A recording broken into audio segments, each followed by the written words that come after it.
Les titres bi, une vague d'arrestations après les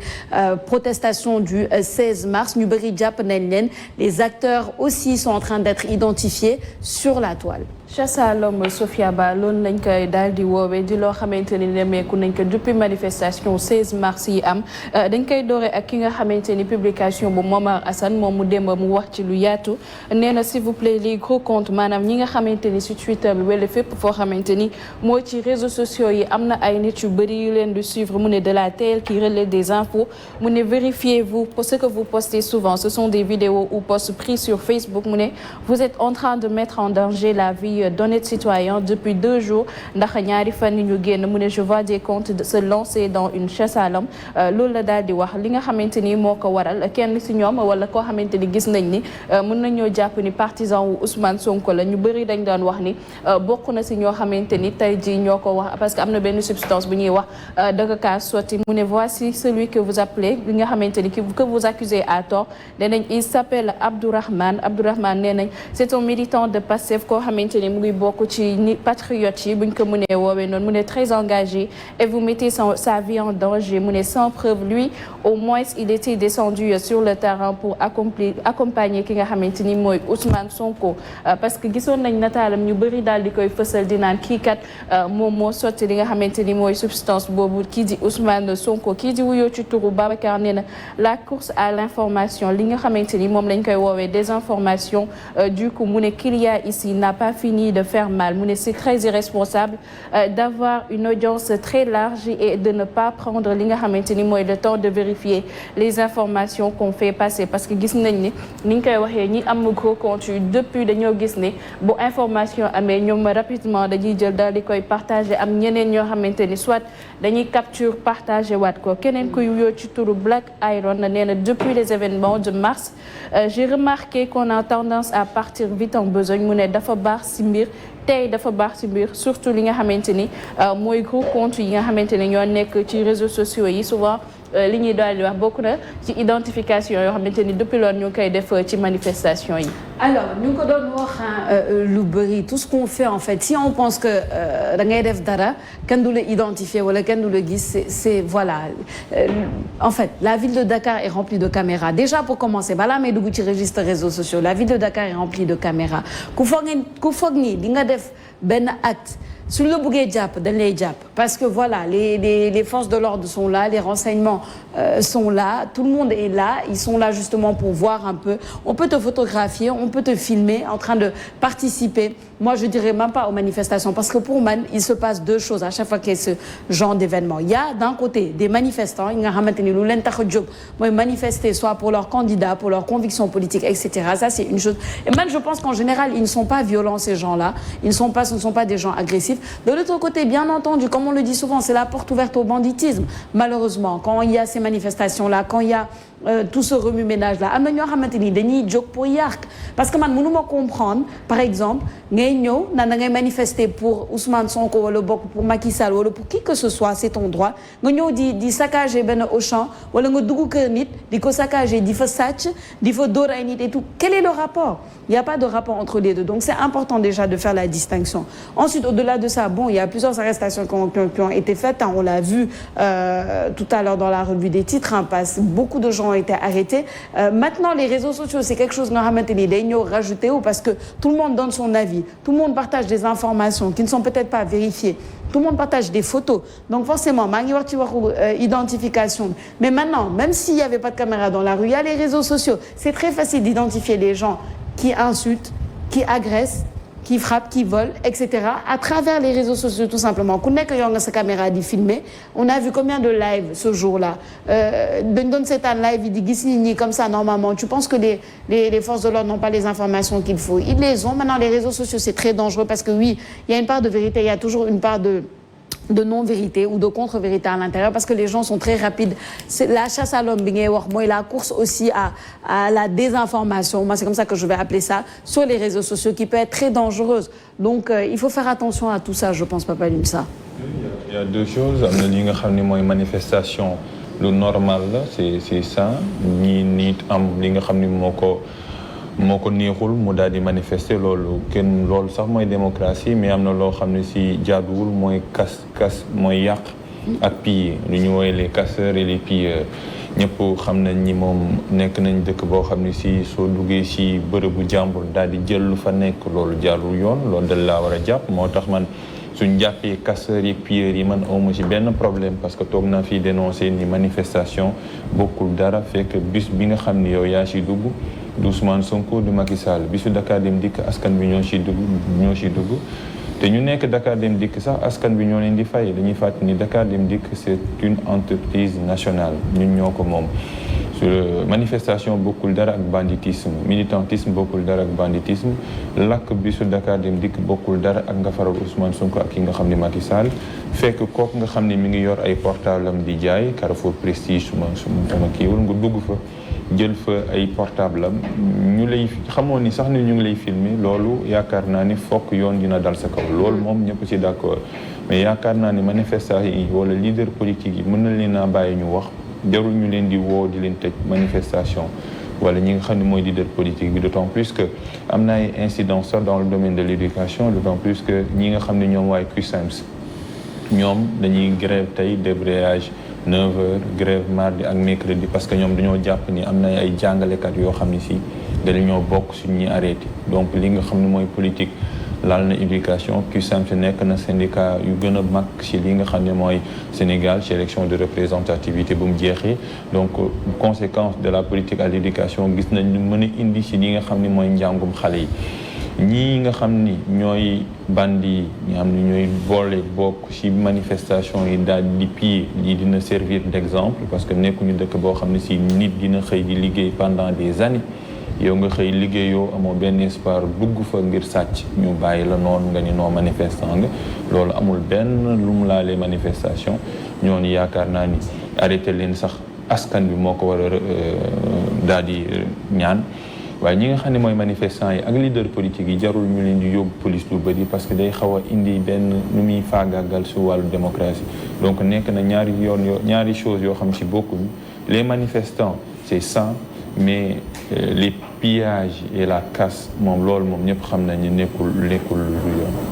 Une distinction très importante entre banditisme et militantisme. Je pense que loolu suñu xasee ba def distinction bi on peut comprendre un peu ce qui se passe en ce moment fii au Sénégal mais qui doit aussi faire la distinction ni nga ko waxee ce sont les forces de l'ordre man defe naa militant comme tu le dis militant le militantisme fait partie de la démocratie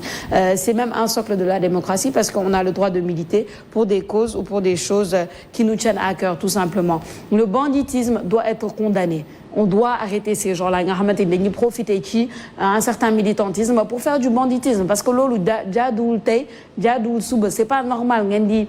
casser ay bus Dakar Dem Dikk ngeen di dugg ci ay magasin di fa sàcc di fa voilà c'est y a aucune explication pour ça Fatima. sanction des fois da ciy baax parce que bu fekkee ni yow benn jeune teg na benn business am après ñu ne woowee leen man du ma jàpp ni sax ñooñu noonu ay militants lañ wala ñu bokkoon ci manifestation mais ñooñu Sofia dañ leen war a woowee seen i tur c'est-à-dire ay bandits lañ amuñu benn rapport ak li nga xamante ni mooy manifestation bi. léegi nag ci réseau yi li nga xamante ni nit ñi moom la ñuy ñaawul mooy bi manifestation 16 mars yi daal di am ñu bëri dañ doon naan ñii dañ ay nervi lañ donc des identités yooyu noonu ñu jàpp ni ay nervi lañ doon jël di ko partager ci réseau yi am na ñu bëri ñoo xamante ni partager nañ seeni photo wala seeni information ci réseau yi alors que amuñu benn rapport ak li nga xamante ni mooy nervi boo seetee ba ci biir sax soit ñu bokk Pastef wala leen peut-être fi ñu nekk dañoo nekk tombé au mauvais moment donc am na koo xamante ni sax moom la ñu jàpp ni di ko circuler di naan moom moo xamante ni dafa yoroon benn bouteille bi dafa amoon ndox ak vinaigre comme yooyu ñu doon def donc kooku ñu jàpp ni moom moo asperger ki nga xamante ni mooy Ousmane Sonko li ñuy wax donc souvent li ñuy reprocher ko compte yi mooy dañuy jékki-jékki donc partager benn information le partager benn photo jàmbur alors que la personne amul benn rapport ak li nga xamante ni moom lañ koy tuumal et boo seetee dañ koy indi loraange parce que soit dañuy dem ñu attaquer këram wala attaquer kenn koo xamante ni am na rapport ak famille wam. Et c'est ça le problème loolu laa doon wax avec la désinformation sur les réseaux sociaux c'est très compliqué ça aussi c'est un problème dama xamul comment on peut contrôler ça ou est-ce qu'on peut contrôler ça parce que le vrai problème problème des réseaux sociaux, c'est ça. Il y a énormément de désinformation à l'intérieur. Il y a énormément... Et là, on met en danger des gens. Comme tu dis, peut-être qu'ils n'ont rien à voir avec une certaine chose. Ils étaient à la mauvaise place, au mauvais moment. Et c'est pour ça qu'on dit aux gens de faire attention. En fait, se lever, moi, comme je le dis, se lever pour une personne, se lever pour une idée, oui, te daa am nooy jógee ak fan ngay taxawee ak naka ngay taxawee à mon avis, parce que des choses comme ça peuvent arriver, tu te retrouves au mauvais endroit, au mauvais moment, ñu lay jaawale wala ñu lay accuser de choses parce que tu appartiens à tel, loolu tamit du yoon te loolu du démocratie tout simplement. Bon, espérons qu'on va trouver une solution pour les réseaux sociaux pour loolu, parce que pour l'instant ça promet. Alors Fatima, rapidement, nous disons le deuxième sujet, la balade du président Macky Sall avec la première dame Marième Faye Sall dans les rues de Dakar. Il y a une vidéo ce week-end qui ont pas mal circulé. On se demande quels accueils ils ont eu et les internautes aussi commentent accueil bi nga xamanteni population yi def nañ ko. Réaction bi ci internet yi daal di am gannaaw ki nga xamanteni mooy njiitu réew mi daal di ànd ak soxnaam ñoom ñu dox balade ci seen oto ci mbedd Dakar yi dañ koy dooree ak ñi nga xamanteni ñooy waa Seneweb. Macky Sall et Marième Faye Sall en balade dans les rues de Dakar ñeneen ñoo xamanteni ñooy waa Senenews. Macky Sall et Marième Faye improvisent li nga xamanteni mooy une balade. L'accueil surprenant des Sénégalais yi nag daal di leen teeru dañuy seetaan vidéo boobu daal di ñëwaat fii ci plateau bi. Aca Mass ñu xool vidéo bi ñëwaat. jëlal gauche waaw. lan.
Voilà mu ngi noonu vidéo Macky Sall ànd ak ki nga xamante ni mooy Marième Faye Sall première dame ñu daal di doxantu ci mbeddu Ndakaaru yi réaction yi nag ginnaaw vidéo bi bëri na parce que ñu bëri dañ doon wax ak kii du njiitu réew mi nekkul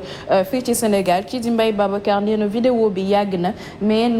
des non-dits veulent nous faire croire que président se prend li nga xamante ni se promène alors que tout un peuple veut sa peau li ma lay wax léegi ni ñu bëri dañoo jàpp ni ki nga xamante ni mooy Macky Sall nekkul ci dëkk bi jamono ji kii di wuyoo ci turu Abdoulaye Sall nee na Macky Sall et Marième Faye Sall en balade dans les rues de Dakar mu ne alors que la semaine a été tendue le président Macky Sall a fait une promenade une apparition publique ce samedi bi ñu génn en compagnie de son épouse le chef de l'État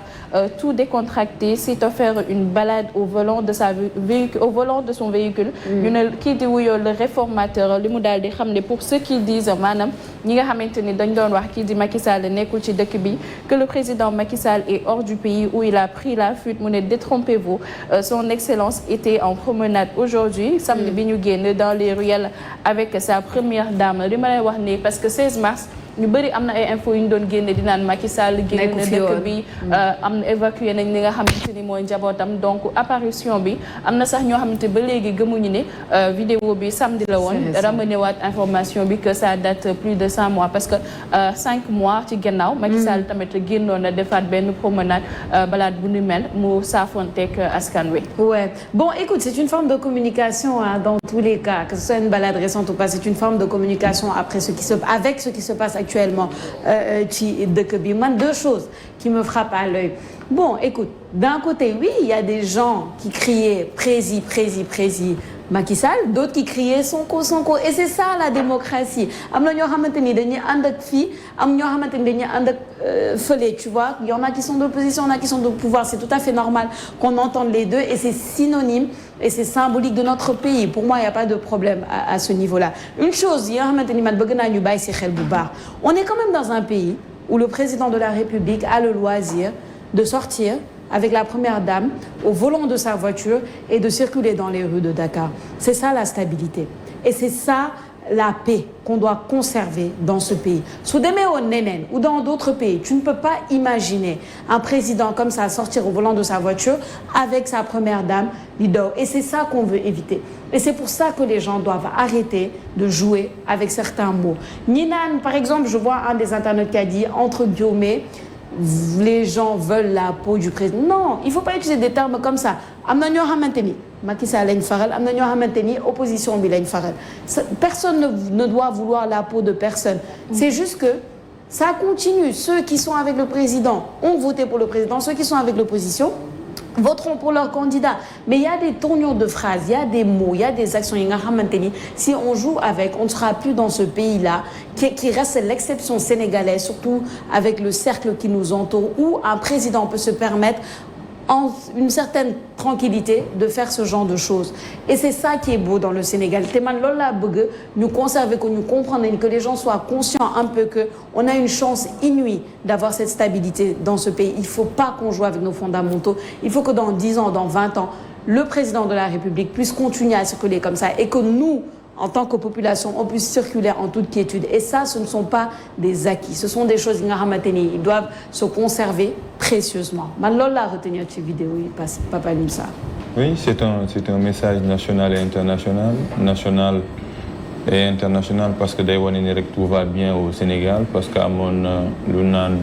Ousmane Sonko bokk na ci combat yi mooy internationaliser li nga xam ne mooy violence yi nga xam ni ñu ngi koy teg ci kawam loolu la bind def na sax benn communiqué bu yaatu di adressé aussi ñi nga xam ne ñooy ONG di adressé wu société civile adressé wu au monde de l'étranger pour wane ni moom ñu ngi koy buntu xatal et cetera li nga xam ni mooy bu ñu encercler këram vidéo boobu mu génnee doomam ne day bëgg a jàngi lool tamit relayer nañ ko manifestation 16 mars yi mu amee également daan nañ koy relayer donc amoon na benn image boo xam ne si ñu ngi doon véhiculer ci international wane ni Dakar am na fitna mooy kaw tension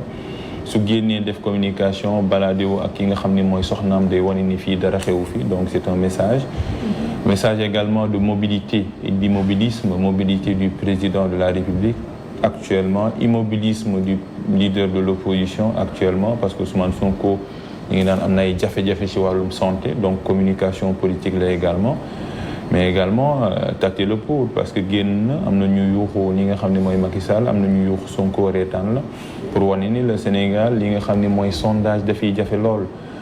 ñuy génn ci benn manifestation ñuy génnaat ci beneen manifestation yu bokkul génnaat ci beneen manifestation. C'est difficile ñu xam les principes ce qu'on veut parce que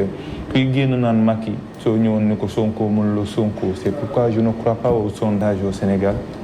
parce que ce sont les mêmes personnes ñu nekk dans les mêmes manifestations que ce soit Sonko Abdourahmane Diouf Abdoul Mbaye Macky Sall déplacement la rek déplacement la moo tax c'est difficile de jauger quelqu'un par rapport à la foule ñi génn ci mbedd mi mais c'est bien mu dégg Ousmane Sonko daa dire un jour l'opposition, l'autre pouvoir, mais si on continue nii jusqu'à quand la rue va être dictée par la politique alors qu'il y a d'autres urgences. Ouais. Je le rappelle tout à l'heure, le CUSEMS va aujourd'hui en grève à cause de ça. Élèves yi defuñu dara école yi waruñoo tëj ndax li nga xam ne mooy politique. Malheureusement, on va parler de Sonko, Macky Sall, génn na kii dugg na jusqu'à quand, je ne sais pas. Ouais. Alors qu'on a d'autres priorités, je parlais de l'éducation, la santé, mais yooyu yëpp dañ koy confiner. Nañ génn mais ñun tamit bu ñu teree génn en fait. Le président se balade ñeneen mais ñun su amee ay jours de manifestation, on nous empêche de sortir. Les écoles sont fermées. L'économie est au rabais, les activités sont reportées. Le 30 mars, peut-être ce sera le même schéma. C'est pas normal. Non, c'est pas normal. C'est pas normal. Voilà, preuve de mobilité. Il faut que le président est mobile. Il faut que les populations aussi soient mobiles. Et c'est ça. On doit faire attention à ça. Il n'y a pas de raison. On est au Sénégal. Comment on peut. Et c'est pour ça qu'on doit se battre. Avant d'être pour tel ou pour tel, soyons pour le Sénégal. Soyons pour le Sénégal tout simplement. Les Sénégalais doivent avoir la même aisance de mobilité tous les jours de la semaine, tous les jours du mois, tous les jours de l'année, on doit pouvoir circuler. Ñi war a def seen business xale yi war a jàngi ñu war a liggéey. C'est ça qui fait tourner un pays, mais pas de blocus un peu comme ça. Comme tu dis, une forme de communication, le président montre qu'il y a de la mobilité, mais la mobilité doit surtout être d'abord pour les populations, Fatima. Message yu mu bëgg jàllale mooy surtout que gannaaw événement yi nga xamante ni peut-être ñëpp dañuy jàpp ni Sénégal jamono ji amul jàmm moom bu génn ànd ak soxlam di vidéo yoo xamante ni nit ñi wane nañ ko képp koo xamante ni mu ngi nekk bitim réew di nga xam ne que dëkk bi peut-être amoon na manifestation mais après manifestation bi ab activités yi daal dinañuy reprendre donc jàmm ji nga xamante ni moom la ñuy wax mu ngi fi am parce que regard bi nga xamante ni ñun ñi nekk ci biir réew mi ak ñi nekk bitim réew di am ci Sénégal bokkul parce que képp koy waxal actuellement dalay naan defal attention ndax yaa ngi nii donc alors que yow yaa ngi génn di vaquer say occupation di dox sa soxla peut-être président message boobu noonu la bëggoon a jàllale gannaaw lii nga xamante ni 16 mars am na te ba tey jii dëkk bi nit ñi dañuy jàpp ni mu ngi nekk ci tension boo xamante ni tant que yenn procès yi wala tant que yi nga xamante ni yenn yoo xamante dossier yoo xamante ni mu ngi nekk ci loxo yi yoon maanaam liquidé wuñ ko taxawuñ ci ñu jàll parce que booba léegi ñi nga xamante ni ñooy faral àndal Sonko ak ñi nga xamante ni ñoo nekk ak Macky Sall tamit question yi laaj yi day daal di bëri dañuy daal di samp parce que ki nga xamante ni mooy Ousmane Sonko jamono ji ñu ngi naan mu ngi tëdd feebar ndax communication wam sax ci nga xamante ni ñooy waa Pastef leerul bu tey ñu génn ñu ngi état wam mu ngi normal bu tey bu subaa nga génn keneen génn ne la dafa xaw a critique ñii di wax évacuation donc président daal di continuer wala communication boo xamante ni profité wu nañ ci yenn moment yi génn moom tamit mu sonde boppam parce que li ngay wax ni léegi am na ñoo xam ne ñu ngi naan Ousmane Sonko am na ñoo xamante ni ñu ngi naan Macky Sall mu def ko rek et c'est bien aussi ñu xamante ni jàmm moo am si réew mi parce que booba léegi nit ñi ñu ngi wax rek et leneen loo xamante ni dañ si daal di jóg mooy ci réseau yi tamit nit ñi duñu xam li nga xamante ni mooy discernement bi ñuy def entre président bu fekkee message bi est-ce que ñun ñi sax sénégalais yi moo ko moom man je pensais que balade bi mu doon def voilà c'était plus pour ça que pour nous. Oui, peut-être, en tout cas, stratégie de communication qui peut nous faire parler, peut nous faire interpréter de différentes manières. Fatima, dis le gum, dis le centre Boubar, tu es internet bien mon solo torop. On se retrouve demain, Inch'Allah. Demain, Inch'Allah, Sophia. Merci beaucoup. On va continuer la discussion. On va accueillir le professeur Songué Diop sur ce plateau pour justement parler de l'épidémie à violence politique ou le tension politique dans cette année préélectorale avec la vague d'arrestations après les manifestations du 16 mars dernier. Il va être là, Papa Nusar, dans les mots de l'actualité. Le temps de l'installer, on revient tout de suite après cette petite pause.